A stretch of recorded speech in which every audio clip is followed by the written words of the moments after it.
Okay. Just a quick reminder to everyone, we are sponsored. We are sponsored by Robert Half Talent Solutions. As you know, Robert Half is an amazing repository of IT talent. Not only do they help you find great, skilled IT workers, but if you are looking for looking for work yourself, they also have an amazing repository of open roles. So please go out and visit our friends at Robert Half Talent Solutions, and they can provide you with also some really interesting information and best practices around retaining the talent you have. So lots of really good info. We love that they sponsor the show and cannot thank them enough. So the web link is below me here. So please go check them out and go make yourselves, your workforce, a better place to be.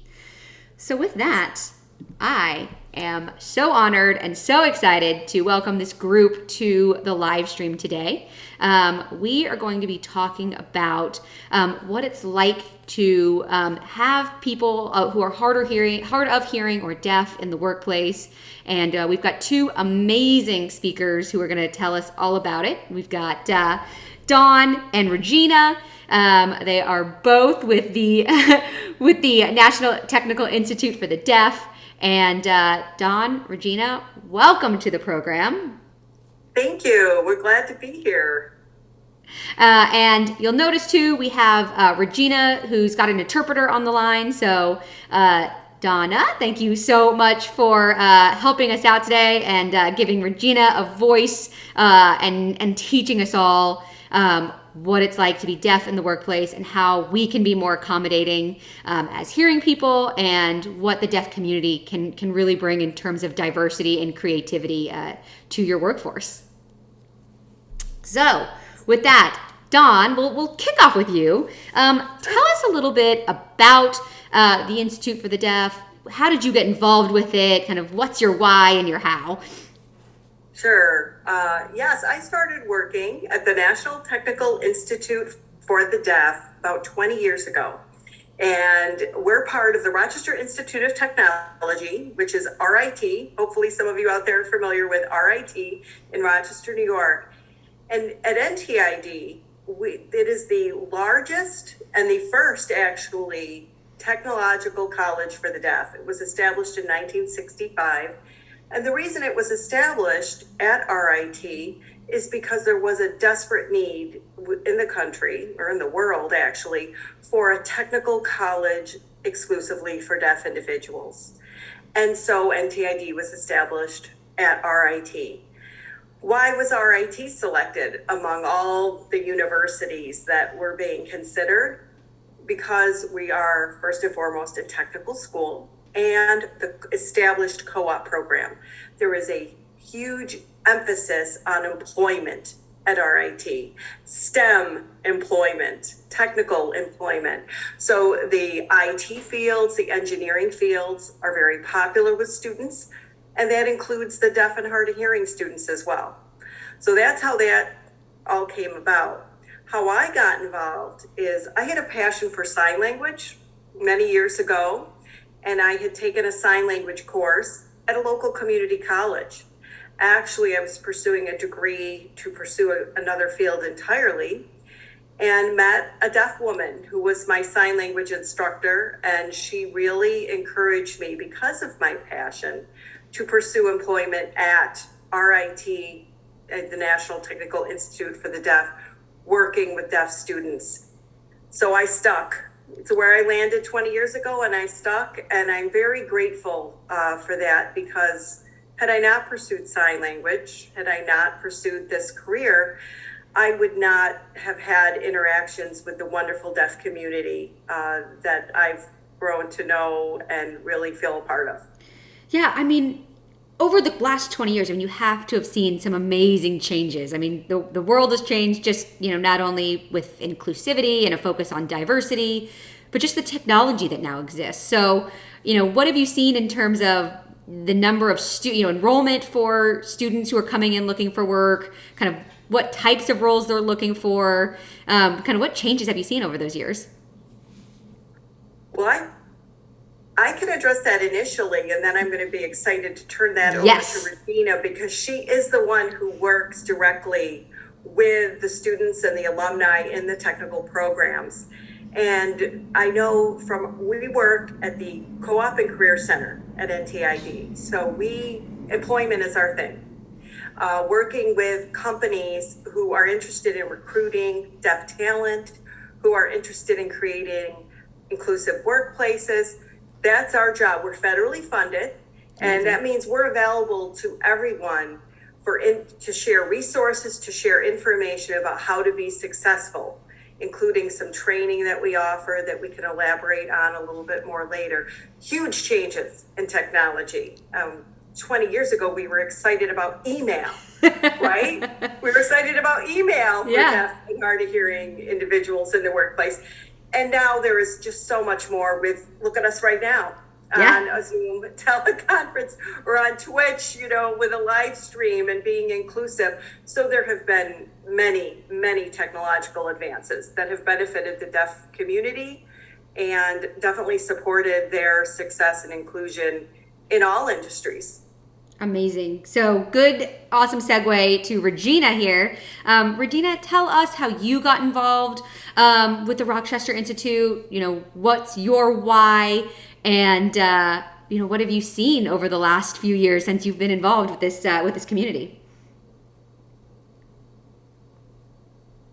Hi, everyone. Thanks for watching. I'm Regina Kipperman-Kisselgoff, and I work at the NTID's Co-op and Career Center. For about 15 years now. But I'm a lifer. I have to say, as Dawn said, she's stuck. I'm going to be here. I started college at RIT NTID. I'm a graduate of RIT. I work here. So the whole spectrum. I'm an alum. I'm really proud to be here. I got interested in this profession. I'm going to give you a little background. I was born in Russia. So I immigrated to the United States, and I had to learn everything all over again. Education system was in a different language. The governmental system was different. So I had to learn about resumes, and when it came to getting a job, I had to learn about resumes and workplace etiquette, and I felt overwhelmed, but I was motivated to learn this. And I realized that my other peers were learning the same time I was, and they were motivated. And that kind of gave me a thrill to be able to teach other people what I had learned. So I decided to continue my career and follow my passion, working with students, helping them write resumes and cover letters, helping them with their employment searches, and being coaches for a lot of the different employers that we work with. And I'm really thrilled that I made this decision, and I've been in this field for so long.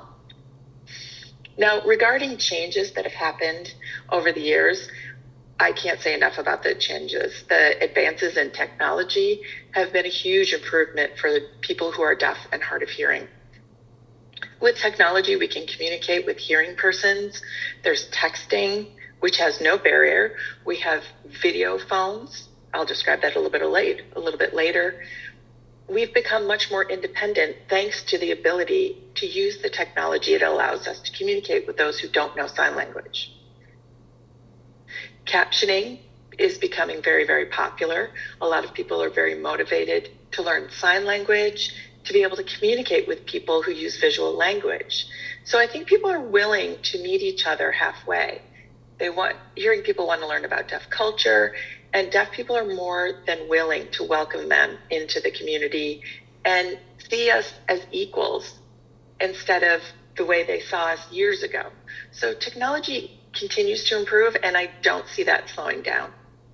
Yeah, I think that is so true, and it's so amazing that, I take all this technology for granted as a hearing person, and I just can't imagine what it does for the deaf community to really feel included, because I mean, even as a hearing person, I think I text and chat and do all kinds of things way more than I talk on the phone or live talk, especially being remote. So I think it's an amazing advancement.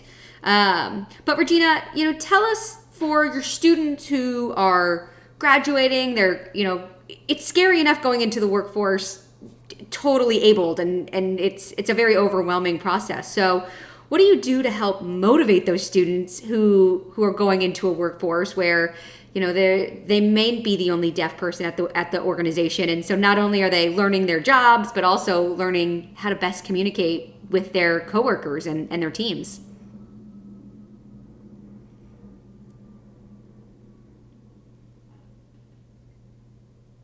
Sure. I've met with and worked with a lot of deaf students, and they really are as diverse as hearing people are. Some of them need advocacy. Some of them are already ready to self-advocate and join the workforce. Some of them understand requesting interpreters and talking about their type of disability or their tools and tips to communicate with hearing people in the workplace. So all of that can make them more productive. Some students are a little less prepared. They're not ready to advocate for themselves in the workplace. So I have a variety of students. They come from all different places. They might be in a residential school for the deaf. They might be in a high school with mainly hearing people. So our job at NTID is to teach the students the importance of how to ask for what you need, for workplace accommodations, for how to communicate with your boss, mm-hmm. and how to educate your hearing peers in the workplace.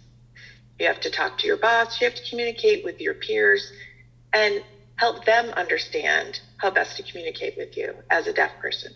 Now, interviews can be scary for everyone, but especially for a deaf student. So we have practice or mock interviews, and then we videotape those. And we also talk about how assistive listening devices can be used to make you more effective in the workplace, just to quell those nerves, to allow them to communicate more smoothly and effectively with hearing people. I'm amazed how many deaf students come to me and they don't know how wonderful assistive technology can be. So then you learn this, and then they can in turn educate their employer and their peers in the workplace. So it's continually teaching and coaching and supporting those students. Amazing. It's so cool to know that programs like this exist. And that's another great segue into, as employers, people who are hiring, I know you said every person is different, right? So everyone likes to communicate differently, and I think that's pretty universal. So as an employer, what questions can you ask someone who is deaf or hard of hearing to, get them comfortable, to make them feel like they can, ask for the things they need, but more on the proactive side as the employer? What can you sort of help provide, or what questions, I guess, could you be asking? Do you want me to? I was going to respond to that. One of the things that I think is really important, and Regina emphasized, is everybody is different. Mm-hmm. And I always express to the students I work directly with as well, who are deaf also, that they're the experts on communication because they have been interacting with hearing people their whole lives, and the hearing people in the workplace they meet may not have that same experience having worked with someone who's deaf. So making sure that they know the technology that's available to them, so that when they are engaging in conversation with an employer, they know what to ask for and they can demonstrate it. That raises the comfort level of a recruiting manager or a hiring manager or anyone who they're going to be working with, to know that this individual is knowledgeable about what they need to do their job.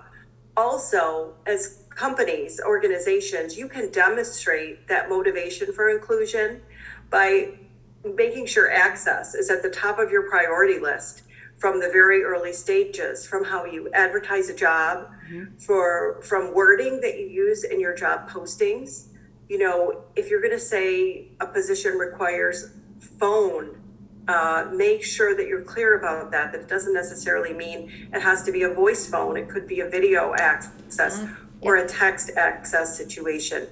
If deaf individuals see that access from those early interactions with a company, that raises their comfort level in being self-advocates all throughout that process. Yeah, that makes total sense. And, just one follow up, because obviously being able to do the job is important, but just right that when you join a company, you join the company culture. So, what are things that, we can do from a culture perspective to help the if you have someone who is hard of hearing in your organization feel included in the fun stuff?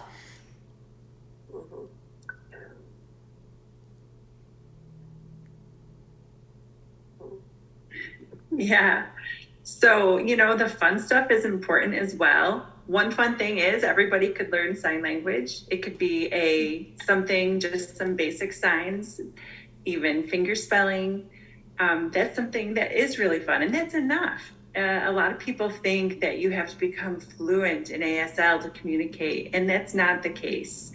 I mean, just with some basic signs and the ability to spell some things, that can be great fun and show that you're putting forth the effort to communicate and include deaf individuals. It really goes a long way toward making somebody feel included and a part of the workplace culture. From there, you can continue to add new signs from time to time, sign a week or so forth, or sign at every meeting. So it's really not hard. It's just little by little and continued growth, and you would be amazed at how many signs you might already know before even taking any basic classes. Just even the sign for a drink. It's very basic. That's a gesture that someone might automatically know. And there are many other things. Even gesturing can help get your message across. The importance with deaf individuals to make eye contact is really a cultural component of our language, to make sure that you're paying attention and really showing the person that they're valued and listening to them. So keeping great eye contact. I don't know, Dawn, do you have any other fun things you would add?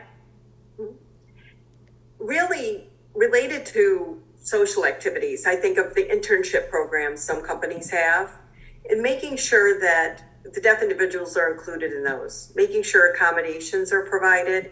So many times assumptions can be made that, maybe there's a deaf intern and they may not be interested in going because no interpreter is at social events. Provide interpreters at those social events and make sure that they're included in with their colleagues and peers as well.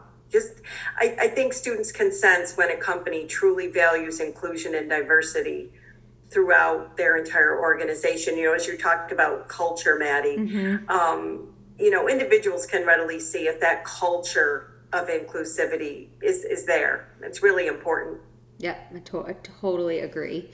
So I hate that this 15 minutes tends to go very quickly, but I do have one more question. Regina, you and I were talking during the pre-chat about tools that, tend to just, best practices, tools that you like using. So I would love to sort of wrap up with, your tips and tricks and anything you really enjoy using. I know one of the things you mentioned that, I never thought of is that Zoom meetings do a really nice job of laying out all the pictures on one screen versus, being in speaker mode. And so you can see everybody's eyes and see who's talking. That was a great tip, but what else do you have and what else can you share about technology? Yeah, absolutely. First of all, I can't say it enough. Every deaf person is completely different. Yep. So I can speak for myself, and I will say that I know every day I rely on the iPhone. And when I meet an individual, I can often take out the Notes app or even a text message. If I have a question to somebody or so forth, I can then show it to them, or I can ask Siri to speak it out loud and read it for me. That helps with an interaction. It's really easy. Most people have the phone with them all the time. Another thing is, in the past, we would also depend heavily on writing back and forth on pen and paper, and that is occasionally sometimes what we need to use if that's all that's available. There are also several apps that you can download that I have on my iPhone that are like translation, speech to text, text to speech type apps, where it can take in what's happening auditorily and then show me what's happening in the text, or I can text and it can speak for me. There's also a video relay service called VRS, which I also have on my phone, and I can call. The operator hears and sees me, and then I show up on my video phone, and they call the other hearing person who doesn't have a video phone and are able to let them know what is being said, and I can then see what's the hearing person is saying. So you don't necessarily need an app, but that's what I particularly like to use. So, and I think that's something that you'll find that's fairly common tool that many deaf people do use. Some deaf people prefer to speak for themselves, and they do have a voice that, and they would like to use that. That's called voice carryover. That's another option on the phone as well, where they can actually speak on the phone and read a caption. It's a type of phone where captions can come up. Often we have deaf people who like to use ASL interpreters, as we see here today, and for a variety of different events, maybe not everyday workplace scenarios, but for larger meetings or social events. You know, you can't have an interpreter with you 24/7. Deaf people can't expect that. And so some people misunderstand that, thinking, oh, I'm going to have an interpreter with me wherever I go. And okay, first of all, I wouldn't want that. And second of all, it's just not going to happen. So just even prioritizing when you can get an interpreter. So there's a variety of tools that are out there. And again, I can only speak for myself. I like using my my mobile phone and VRS and interpreting service or interpreters for larger style meetings. There are several other little things such as flashing lights or strobing lights to show the doorbell, and other sort of access type technology, strobes for fire alarms. Hard of hearing people, some will prefer hearing aids to help with any residual sound that they may have. I don't in particular. So like I said, there's so many varieties and so many differences. That is as fast as I could get that out there, but feel free to visit our website. And I'm sure that Maddie will share that with you, because we have a wealth of resources and information available to share with anyone who is interested. So please feel free to contact us at any time for any consultations or any help that we could give you, or assistance with working with deaf and hard of hearing individuals. Or even if you just want to chat through the phone, give me a call through VRS to see what that's like. Anytime. I love that. And that, Yes, it's very effective. Sorry, go ahead. Nope, that's amazing. So I on the closing slide here, I have QR codes to a ton of really interesting resources that both Dawn and Regina have shared with us. So a link to the website. We've got a link to some best practices and trainings, and then we have Regina shared with us some introductions to learning how to sign. So you know, we can all get involved, and it's I was scanning through it all before the meeting, and it's really helpful and really useful. So Dawn, before we leave, you know, if you are an employer and you want to be more inclusive, and you're looking maybe like during all hands meetings or larger meetings to bring in interpreters for your deaf employee, is there, you know, a good way to find them? Is there a repository? Like where do you recommend people go? Because interpreters are amazing people, and I'm sure they're hard to come by. And of course, that's a great question. And we love our interpreters. They're fantastic people. We wouldn't be able to do what we do without them. And depending where you're located, you know, there are various local agencies available in many communities, and lots of interpreting agencies also provide national services, which means you can contact an interpreting agency that is not even in your geographical area, and they can help you find local resources.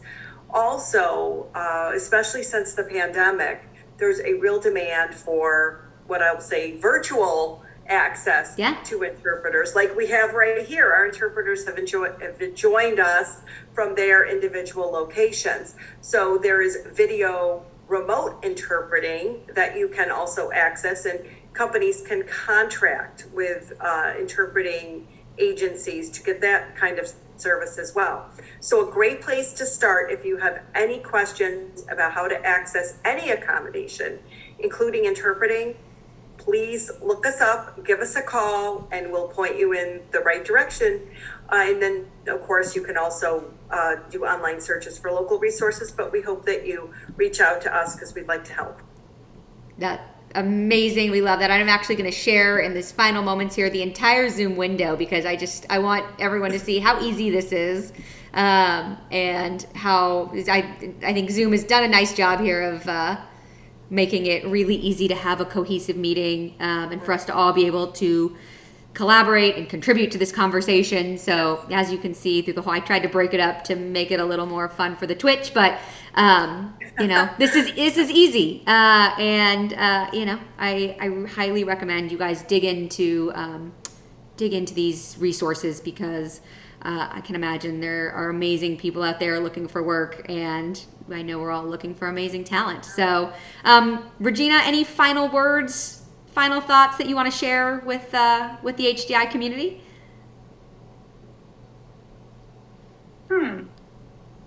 Just don't be afraid. Don't be afraid to approach a deaf person, or we're nice, we're kind, we're not going to bite. And we are just like any of y'all, we're just everyday people. We're fun. And just consider giving deaf and hard of hearing individuals an opportunity. And I think if you do, you'll be very pleased, and it will bring some great diversity and some different perspectives that you've never had in the workplace before. And it can really help out your company. I think perfect closing words here. I cannot thank you both enough for sharing with us.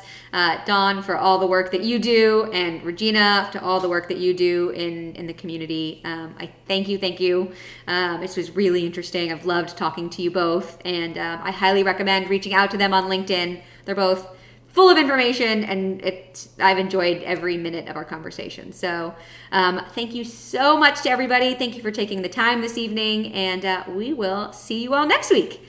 Thank you for having us.